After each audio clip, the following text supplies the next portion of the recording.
Punjabi radio US ਸੁਣ ਰਹੇ ਸਾਰੇ ਸਰੋਤਿਆਂ ਨੂੰ ਬਲਵਿੰਦਰ ਕੌਰ ਵੱਲੋਂ ਪਿਆਰ ਭਰੀ ਸਤਿ ਸ਼੍ਰੀ ਅਕਾਲ। ਪ੍ਰੋਗਰਾਮ ਖਬਰ ਤੇ ਨਜ਼ਰ, ਜਿਸ ਦੇ ਵਿੱਚ ਸਾਡੇ ਨਾਲ ਹੋਣਗੇ ਪਟਿਆਲਾ ਸਟੂਡੀਓ ਤੋਂ ਬਲਤੇਜ ਪੰਨੂ ਜੀ। ਕੁਛ ਕੁ ਖਬਰਾਂ ਤੇ ਨਜ਼ਰ ਮਾਰਾਂਗੇ। ਖਬਰਾਂ ਤੋਂ ਪਹਿਲਾਂ ਧੰਨਵਾਦ ਸਾਡੇ ਸਪਾਂਸਰ ਦਾ, ਜਿਨ੍ਹਾਂ ਨੇ ਇਸ ਪ੍ਰੋਗਰਾਮ ਨੂੰ ਸਪਾਂਸਰ ਕੀਤਾ, ਸਭ ਤੱਕ ਪਹੁੰਚਾਇਆ। ਖਾਲਸਾ ਇੰਸ਼ੋਰੈਂਸ ਏਜੰਸੀ ਸੈਨੋਜੇ 4082722500। ਮੈਡੀਕਲ ਦੀਆਂ ਇੰਸ਼ੋਰੈਂਸਾਂ ਚੱਲ ਰਹੀਆਂ ਨੇ, ਉਹਨਾਂ ਦੀਆਂ ਐਪਲੀਕੇਸ਼ਨਾਂ ਤੁਸੀਂ ਕਾਲ ਕਰਕੇ ਉਹਨਾਂ ਤੋਂ ਪੁੱਛ ਸਕਦੇ ਹੋ। 4082722500। ਗੁਰਦੀਪ ਸਿੰਘ ਪੈਦੀ ਕਲੋਵਸ, ਸਤਨਾਮ ਸਿੰਘ ਸ਼ੇਰਗਿੱਲ ਸਲਮਾ, ਰਾਜਵਿੰਦਰ ਸਿੰਘ ਕਾਲੂ ਜੁਬਸੇਰੀ, ਮਨਜੀਤ ਸਿੰਘ ਦੇਵਾਨਾ ਫਰਜ਼ਰੋਂ। ਬਹੁਤ ਬਹੁਤ ਧੰਨਵਾਦ। ਪ੍ਰੋਗਰਾਮਾਂ ਨੂੰ ਸਪਾਂਸਰ ਕਰਦੇ ਹੋ, ਸਭ ਤੱਕ ਪਹੁੰਚਾਉਂਦੇ ਹੋ। ਸਾਡੇ ਨਾਲ ਜੁੜ ਚੁੱਕੇ ਨੇ ਬਲਤੇਜ ਪੰਨੂ ਜੀ। ਸਤਿ ਸ਼੍ਰੀ ਅਕਾਲ, ਸਵਾਗਤ ਹੈ ਜੀ। ਧੰਨਵਾਦ ਜੀ, ਬਹੁਤ ਮਿਹਰਬਾਨੀ। ਤੇ ਗੱਲ ਕਰਦੇ ਹੈਗੇ ਆ ਅਗਲੀ ਰੂਪ ਰੇਖਾ ਦੀ, ਕਿਸਾਨਾਂ ਦੀ, ਤੇ ਉਹਨਾਂ ਦੀ ਹੋਵੇਗੀ ਮੀਟਿੰਗ।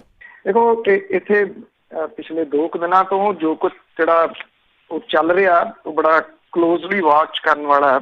ਜਿੰਨੀ ਦੇਰ ਤਾਂ ਰਾਹੁਲ ਗਾਂਧੀ ਹੋਰਾਂ ਦਾ ਟਰੈਕਟਰ ਵਾਲਾ ਜਲੂਸ ਇੱਥੇ ਨਿਕਲਦਾ ਰਿਹਾ, ਉਨੀ ਦੇਰ ਤੱਕ ਤਾਂ ਬੋਲੀ ਜਿਹੜੀ ਜੀ ਉਹ ਹੋਰ ਸੀਗੀ ਕਿ ਜੀ ਅਸੀਂ ਵਿਧਾਨ ਸਭਾ ਦਾ ਸੈਸ਼ਨ ਸੱਦਾਂਗੇ ਛੇਤੀ, ਤੇ ਉਹਦੇ ਵਿੱਚ ਖੇਤੀ ਕਾਨੂੰਨਾਂ ਦਾ ਵਿਰੋਧ ਸੰਬੰਧੀ ਬਿੱਲ ਲਿਆਵਾਂਗੇ। ਜਦੋਂ ਇਹ ਜਲੂਸ ਨਿਪਟ ਗਿਆ ਤੇ ਇੱਕ ਜਿਹੜਾ ਅਲਟੀਮੇਟਮ ਸੀ ਉਹ ਕਿਸਾਨਾਂ ਨੇ ਦੇ ਦਿੱਤਾ ਕਿ 15 ਤਰੀਕ ਤੱਕ ਬਿੱਲ ਲਿਆਓ, ਨਹੀਂ ਤਾਂ ਫਿਰ ਭਾਜਪਾ ਵਾਲੀ ਕਰਾਂਗੇ।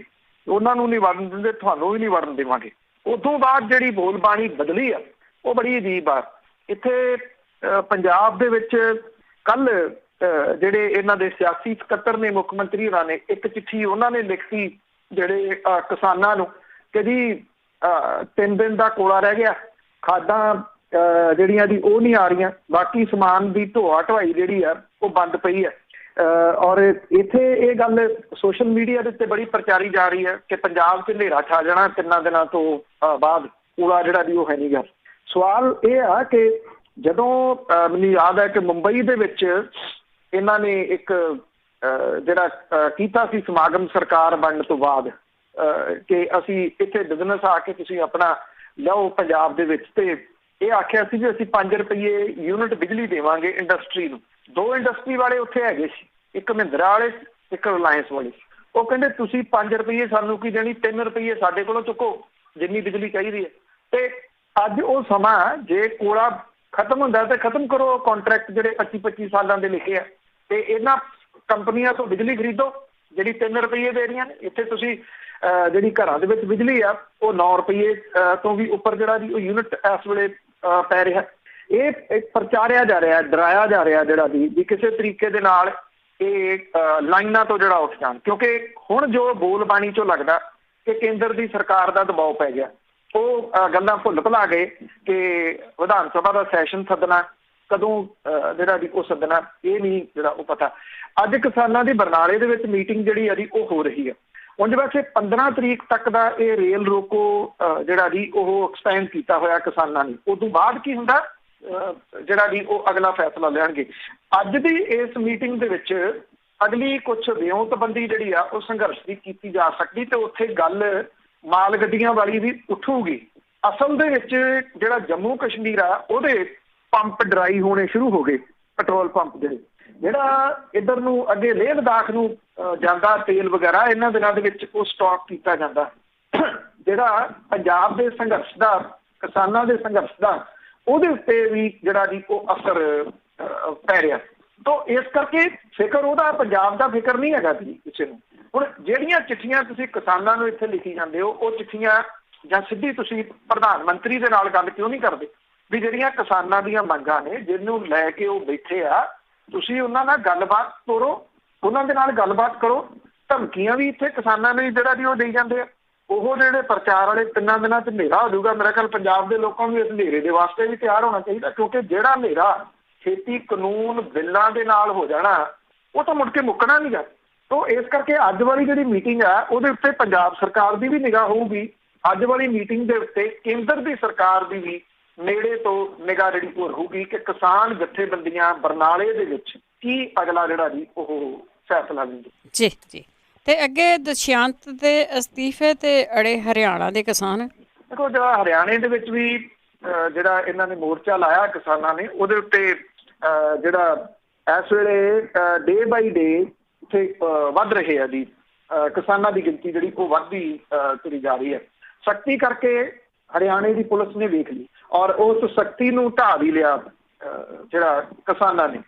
ਹੁਣ ਜਿਹੜਾ ਪੰਜਾਬ ਦੇ ਵਿੱਚ ਕੱਲ੍ਹ ਚੱਕਾ ਜਾਮ ਹੋਇਆ ਸੀ 2 ਘੰਟੇ ਦਾ, ਉਹ ਇਹਨਾਂ ਹਰਿਆਣੇ ਦੇ ਕਿਸਾਨਾਂ ਦੇ ਸਪੋਰਟ ਦੇ ਵਾਸਤੇ ਹੋਇਆ ਸੀ। ਜਿਹੜਾ ਉਹਨਾਂ ਦੇ ਉੱਤੇ ਅਥਰੂ ਗੈਸ ਦੇ ਗੋਲੇ ਸੁੱਟੇ ਗਏ, ਜਿਹੜੇ ਉਹਨਾਂ ਦੇ ਉੱਤੇ ਜਲ ਤੋਪਾਂ ਚਲਾਈਆਂ ਗਈਆਂ, ਸਖਤੀ ਜਿਹੜੀ ਕੀਤੀ ਗਈ ਸੀ ਉਹਦੇ ਵਿਰੋਧ ਦੇ ਵਿੱਚ ਜਿਹੜਾ ਇੱਥੇ ਜਿਹੜਾ ਸਿਰਸੇ ਦੇ ਵਿੱਚ ਜਿਹੜਾ ਸੰਘਰਸ਼ ਹੈ ਕਿਸਾਨਾਂ ਦਾ ਉਹ ਹੋਰ ਤਿੱਖਾ ਹੋ ਰਿਹਾ। ਸ਼ਹੀਦ ਭਗਤ ਸਿੰਘ ਸਟੇਡੀਅਮ ਹੈ ਉਹਦੇ ਵਿੱਚ ਪੱਕਾ ਮੋਰਚਾ ਲੱਗ ਗਿਆ। ਗਿਣਤੀ ਕਿਸਾਨਾਂ ਦੀ ਡੇ ਬਾਈ ਡੇ ਜਿਹੜੀ ਉਹ ਵੱਧਦੀ ਤੁਰੀ ਜਾ ਰਹੀ ਹੈ।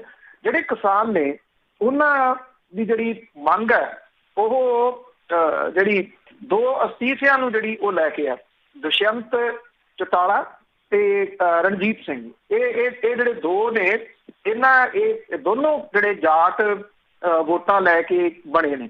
ਜਥੇਬੰਦੀਆਂ ਜਿਹੜੀਆਂ ਕਿਸਾਨ ਜਥੇਬੰਦੀਆਂ ਨੇ, ਇਹਨਾਂ ਦੇ ਨਾਲ ਸਟੂਡੈਂਟ ਆਰਗੇਨਾਈਜੇਸ਼ਨ ਵੀ ਆ ਗਈਆਂ, ਕਰਮਚਾਰੀ ਜਥੇਬੰਦੀਆਂ ਵੀ ਆ ਗਈਆਂ ਜਿਨ੍ਹਾਂ ਨੇ ਹਮਾਇਤ ਇਹਨਾਂ ਨੂੰ ਦਿੱਤੀ। ਔਰ ਜਿਹੜੇ ਆਗੂ ਆ ਉਹ ਕਹਿੰਦੇ ਕਿ ਇੱਕ ਤਾਂ ਜਿਹੜੀ ਕੇਂਦਰ ਦੀ ਸਰਕਾਰ ਹੈ ਉਹ ਖੇਤੀ ਕਾਨੂੰਨ ਰੱਦ ਕਰੇ, ਔਰ ਦੁਸ਼ਯੰਤ ਚੌਟਾਲਾ ਤੇ ਚੌਧਰੀ ਰਣਜੀਤ ਸਿੰਘ ਜਿਹੜਾ ਉਹ ਭਾਜਪਾ ਖਿਲਾਫ ਕਿਸਾਨੀ ਵੋਟਾਂ ਲੈ ਕੇ ਜਿੱਤੇ। ਹੁਣ ਕਿਸਾਨਾਂ ਦੇ ਮੁੱਦਿਆਂ ਨੂੰ ਛਿੱਕੇ ਟੰਗ ਕੇ ਭਾਜਪਾ ਦੀ ਝੋਲੀ 'ਚ ਬੈਠੇ ਨੇ। ਉਹ ਕਹਿੰਦੇ ਜਦੋਂ ਤੱਕ ਦੋਵੇਂ ਮੰਤਰੀ ਅਸਤੀਫੇ ਨਹੀਂ ਦਿੰਦੇ ਕਿਸਾਨਾਂ ਦਾ ਵਿਰੋਧ ਜਿਹੜਾ ਦੀ ਉਹ ਜਾਰੀ ਰਹੂਗਾ। ਇੱਥੇ ਹਰਿਆਣੇ ਦੇ ਵਿੱਚ ਵੀ ਜਿਹੜਾ ਦੀ ਹਰਿਆਣੇ ਦੇ ਵਿੱਚ ਜਿਹੜੇ ਬੋਲਦਿਆਂ ਹੋਇਆ ਇਹਦੇ ਕਨਵੀਨਰ ਨੇ ਯੋਗਿੰਦਰ ਯਾਦਵ, ਉਹਨੇ ਇਹ ਗੱਲ ਕਹੀ ਆ ਕਿ ਪੰਜਾਬ ਦੇ ਵਿੱਚ ਇਸ ਅੰਦੋਲਨ ਦੇ ਵਿੱਚ ਵੱਡੀ ਗਿਣਤੀ ਦੇ ਵਿੱਚ ਔਰਤਾਂ ਜਿਹੜੀਆਂ ਦੀ ਉਹ ਸ਼ਮੂਲੀਅਤ ਕਰ ਰਹੀਆਂ ਨੇ। ਇਸੇ ਤਰੀਕੇ ਦੇ ਨਾਲ ਹਰਿਆਣੇ ਦੇ ਵਿੱਚ ਵੀ ਔਰਤਾਂ ਨੂੰ ਇਸ ਜਿਹੜਾ ਸੰਘਰਸ਼ ਆ ਉਹਦੇ ਵਿੱਚ ਸ਼ਾਮਲ ਕੀਤਾ ਜਾਣਾ ਜਿਹੜਾ ਦੀ ਉਹ ਚਾਹੀਦਾ। ਜਿਹੜੇ ਹਰਿਆਣੇ ਦੇ ਮੰਤਰੀ ਵਗੈਰਾ ਨੇ ਉਹਨਾਂ ਨੇ ਆਪ ਹੀ ਬੋਲ ਬਾਲ ਕੇ ਪਹਿਲਾਂ ਕੰਮ ਖਰਾਬ ਕਰ ਲਿਆ। ਜਿਵੇਂ ਜਿਸ ਦਿਨ ਰਾਹੁਲ ਗਾਂਧੀ ਨੇ ਲੰਘਣਾ ਸੀ, ਧਮਕੀਆਂ ਉਦੋਂ ਵੀ ਦੇਈ ਜਾਂਦੇ ਸੀ, ਅਸੀਂ ਇੱਥੇ ਕਿਸੇ ਨੂੰ ਵੜਨ ਨਹੀਂ ਦੇਣਾ। ਧਮਕੀਆਂ ਇਹੋ ਜਿਹੀਆਂ ਵੀ ਦਿੱਤੀਆਂ ਵੀ ਪੰਜਾਬ ਵਾਲਿਆਂ ਨੂੰ ਇੱਧਰ ਦੀ ਲੰਘਣ ਨਹੀਂ ਦੇਣਾ। ਜਦੋਂ ਮੋਰਚਾ ਉੱਥੇ ਲੱਗ ਗਿਆ ਤਾਂ ਉਹਨਾਂ ਨੇ ਇਹ ਕਿਹਾ ਵੀ ਪੰਜਾਬ ਵਾਲਿਆਂ ਨੂੰ ਅੱਗੋਂ ਲੈਣ ਅਸੀਂ ਜਾਵਾਂਗੇ ਅਗਲਵਾਂਢੀ, ਤੇ ਜੇ ਕਿਸੇ ਨੇ ਰੋਕਣਾ ਹੋਇਆ ਰੋਕ ਲਿਓ। ਫਿਰ ਮੰਤਰੀ ਜਿਹੜਾ ਜੀ ਉਹ ਕਹਿੰਦਾ ਅਸੀਂ ਤਾਂ ਕਿਸੇ ਨੂੰ ਕਿਹਾ ਹੀ ਨਹੀਂ ਵੀ ਇੱਥੇ ਜਿਹੜਾ ਜੀ ਉਹ ਵੜਨ ਨਹੀਂ ਦੇਣਾ ਜਾਂ ਲੰਘਣ ਨਹੀਂ ਦੇਣਾ ਇੱਥੋਂ। ਨਾਲ ਦੀ ਨਾਲ ਜਿਹੜਾ ਜੀ ਉਹ ਫਿਰ ਭੱਜ ਵੀ ਜਿਹੜਾ ਜੀ ਉਹ ਪੈਂਦੇ ਨੇ, ਕਿਉਂਕਿ ਬੜਕ ਮਾਰ ਬੈਠਦੇ ਨੇ ਵੀ ਸਾਨ ਨੇ ਦਾਗ ਪਈ ਤੇ ਕਹਿੰਦੇ ਗਊ ਤੇ ਜਾਏ ਨੇ।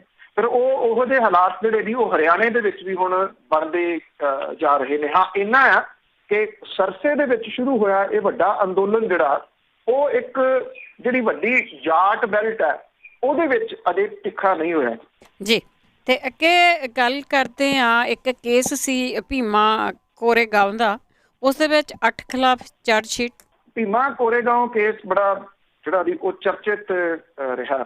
ਜਿਹੜੀ NIA ਹੈ, ਨੈਸ਼ਨਲ ਇਨਵੈਸਟੀਗੇਸ਼ਨ ਏਜੰਸੀ, ਭੀਮਾ ਕੋਰੇਗਾਂਵ ਹਿੰਸਾ ਮਾਮਲੇ ਦੇ ਵਿੱਚ ਕਥਿਤ ਸ਼ਮੂਲੀਅਤ ਲਈ ਉਹਨੇ ਗੌਤਮ ਨਵਲਖਾ ਤੇ 82 ਸਾਲਾਂ ਦੇ ਪਾਦਰੀ ਸਟੇਨ ਸਵਾਮੀ ਸਣੇ 8 ਜਣਿਆਂ ਦੇ ਖਿਲਾਫ ਚਾਰਜ ਸ਼ੀਟ ਜਿਹੜੀ ਦੀ ਉਹ ਦਾਖਲ ਕੀਤੀ ਹੈ।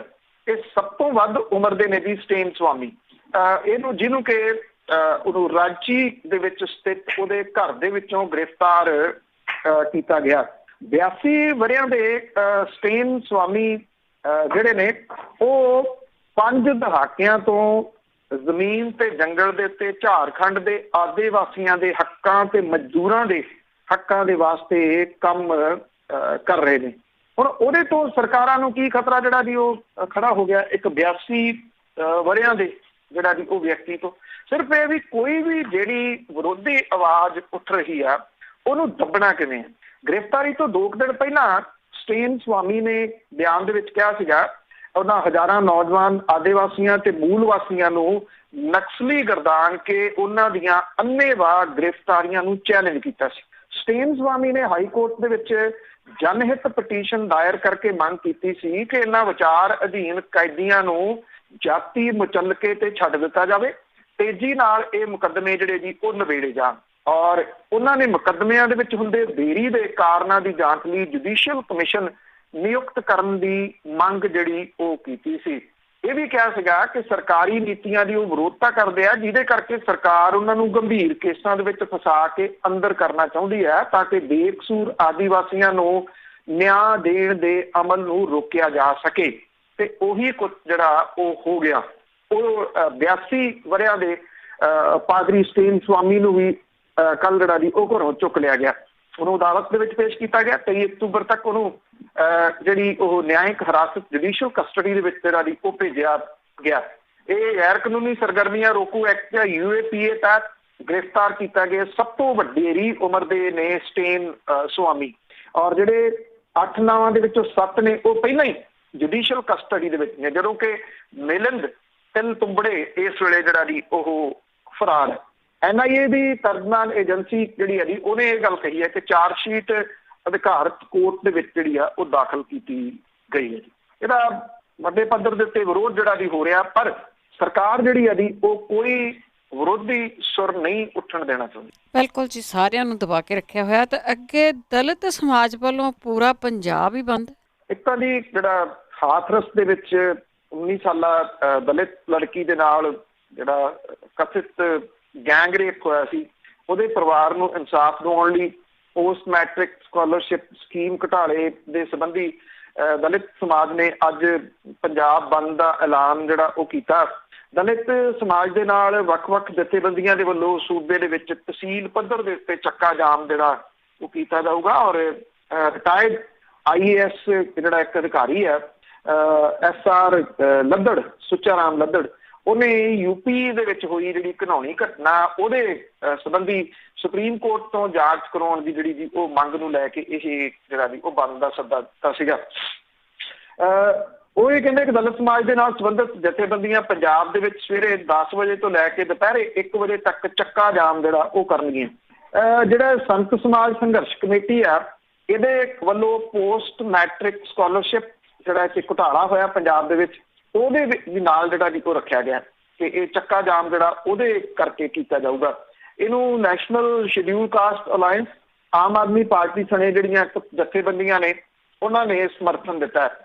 ਜਿਹੜੀ ਨੈਸ਼ਨਲ ਸ਼ਡਿਊਲ ਕਾਸਟ ਅਲਾਇੰਸ ਹੈ ਉਹਨਾਂ ਨੇ ਇਹ ਗੱਲ ਕਹੀ ਹੈ ਕਿ ਪੋਸਟ ਮੈਟ੍ਰਿਕ ਸਕਾਲਰਸ਼ਿਪ ਸਕੀਮ ਘੁਟਾਲੇ ਦੀ ਜਾਂਚ CBI ਤੋਂ ਜਿਹੜੀ ਉਹ ਕਰਵਾਈ ਜਾਵੇ।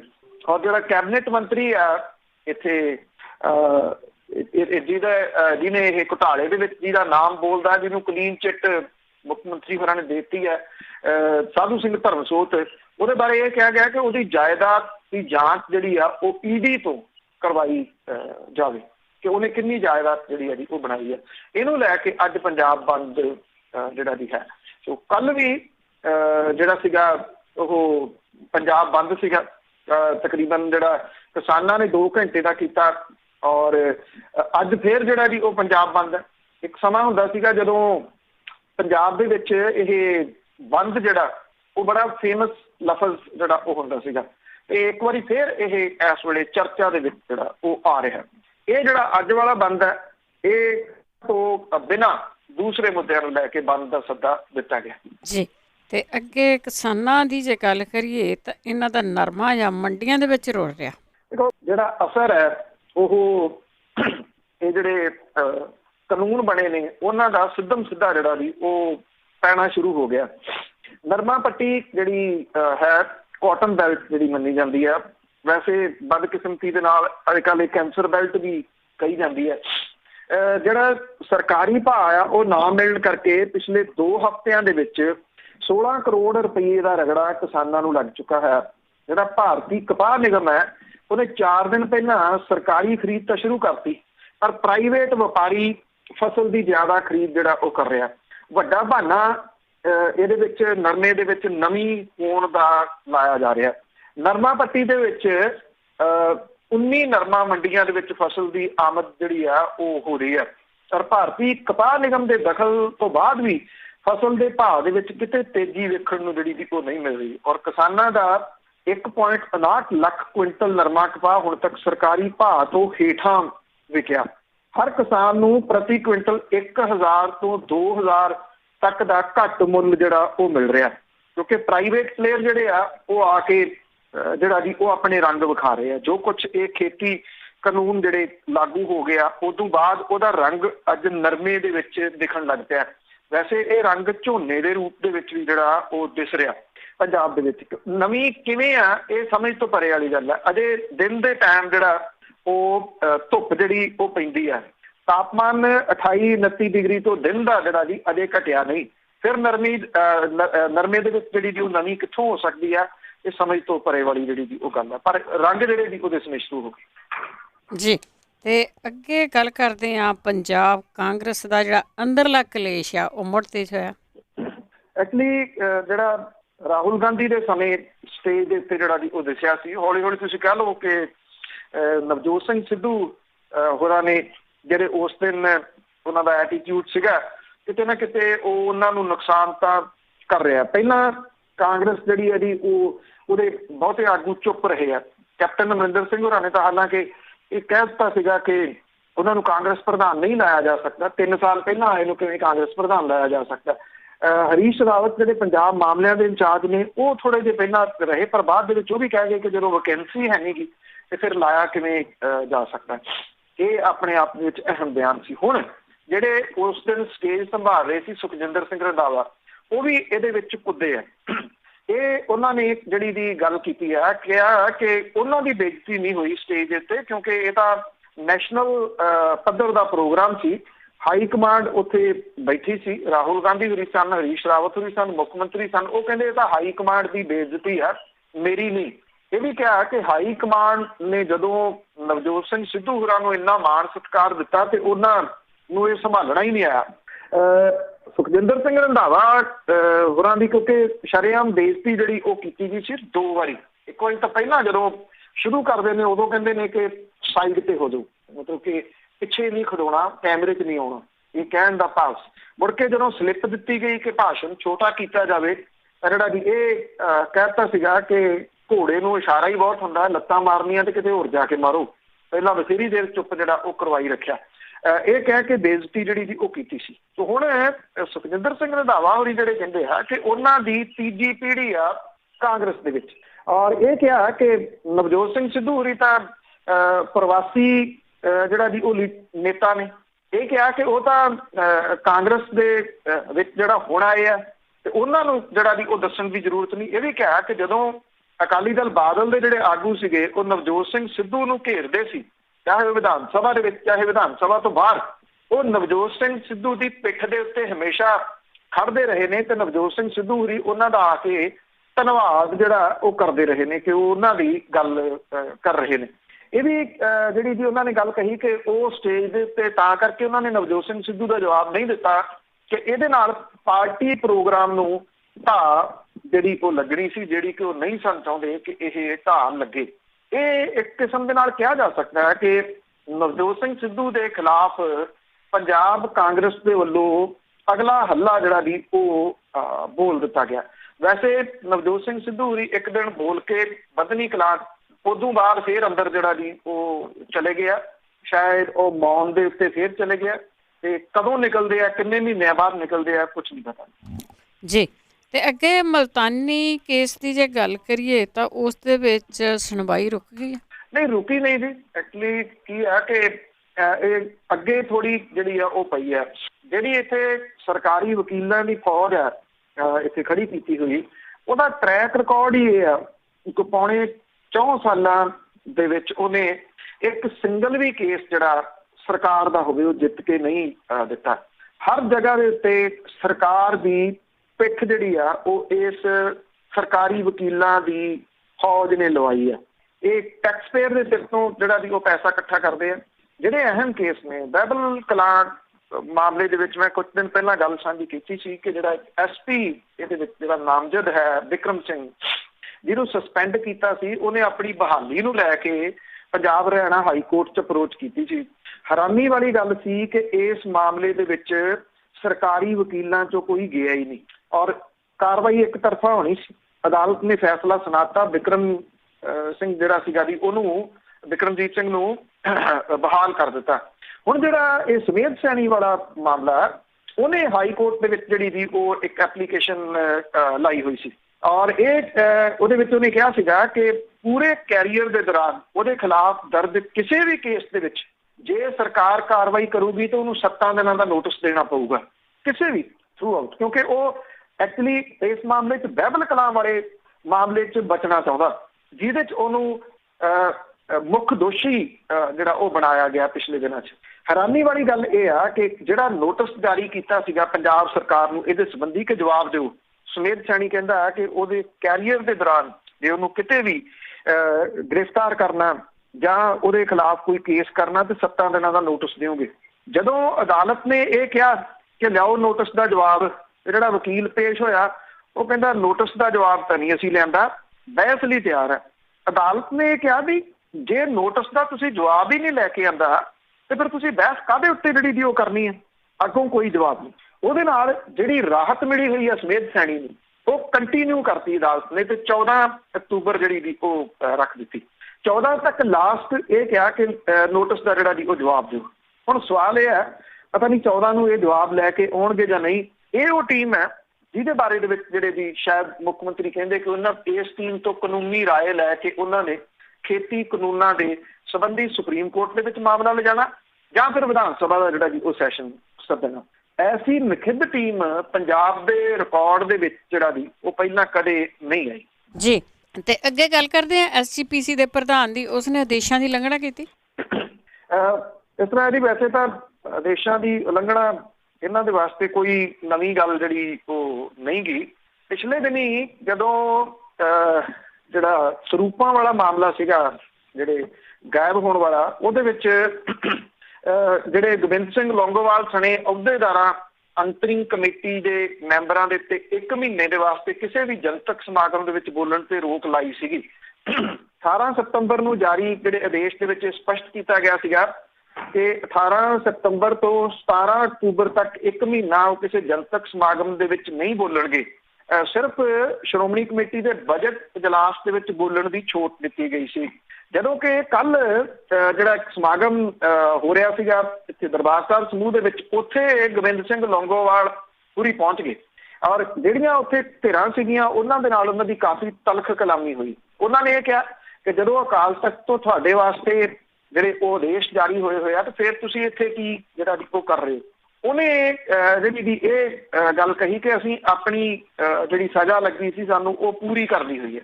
ਉਹਨੇ ਬੇਸ਼ੱਕ ਪੂਰੀ ਕੀਤੀ ਆ। ਜਿਹੜਾ 1 ਮਹੀਨਾ ਹੈ ਉਹਦੇ ਵਿੱਚ ਨਾ ਬੋਲਣ ਦੇ ਵਾਸਤੇ ਆਖਿਆ ਗਿਆ। ਹੁਣ ਸਵਾਲ ਇਹ ਆ ਕਿ ਜਿਨ੍ਹਾਂ ਨੇ ਆਦੇਸ਼ ਦਿੱਤੇ ਸੀ ਉਹ ਮੁੜ ਕੇ ਕਿੱਥੇ ਜਿਹੜਾ ਕਿ ਉਹ ਸੱਦਣਾ ਉਹਨਾਂ ਨੇ ਐਸਜੀਪੀਸੀ ਦੇ ਪ੍ਰਧਾਨ ਨੂੰ ਕਿ ਉਹ ਆ ਕੇ ਦੱਸੇ ਕਿ ਇਹਨਾਂ ਆਦੇਸ਼ਾਂ ਦੀ ਉਲੰਘਣਾ ਜਿਹੜੀ ਹੈ ਜੀ ਉਹ ਕਿਉਂ ਕੀਤੀ ਗਈ ਆ। ਕਿਸੇ ਹੋਰ ਨੇ ਜਿਹੜਾ ਜੀ ਇਹਨਾਂ ਆਦੇਸ਼ਾਂ ਨੂੰ ਕਿਹਨੇ ਮੰਨਣਾ ਜਦੋਂ ਜਿਹੜਾ ਪ੍ਰਧਾਨ ਹੈ ਉਹਦੀ ਹੀ ਸਿਹਤ ਦੇ ਉੱਤੇ ਕੋਈ ਅਸਰ ਨਹੀਂ ਹੈ। ਜੀ ਜੀ ਬਿਲਕੁਲ, ਉਹ ਤਾਂ ਪਹਿਲਾਂ ਹੀ ਨਹੀਂ ਮੰਨਦੇ, ਡਰ ਹੀ ਕੋਈ ਨਹੀਂਗਾ। ਬਹੁਤ ਧੰਨਵਾਦ ਬਲਤੇਜ ਪੰਨੂ ਜੀ। ਮਿਹਰਬਾਨੀ ਜੀ, ਧੰਨਵਾਦ ਜੀ, ਸਤਿ ਸ਼੍ਰੀ ਸਤਿ ਅਕਾਲ। ਸ਼੍ਰੀ ਅਕਾਲ ਜੀ। ਤੇ ਸਰੋਤੇ ਸਨ ਬਲਤੇਜ ਪੰਨੂ ਜੀ ਸਾਡੇ ਨਾਲ ਜੁੜਦੇ ਨੇ, ਕਰਦੇ ਨੇ ਖਬਰਾਂ। ਇਸੇ ਦੇ ਨਾਲ ਸਾਡਾ ਅੱਜ ਦਾ ਬੁਲੇਟਿਨ ਇੱਥੇ ਹੀ ਸਮਾਪਤ। ਬਲਵਿੰਦਰ ਕੌਰ ਵੱਲੋਂ ਵੀ ਆਪ ਸਭ ਨੂੰ ਹੀ ਪਿਆਰ ਭਰੀ ਸਤਿ ਸ਼੍ਰੀ ਅਕਾਲ।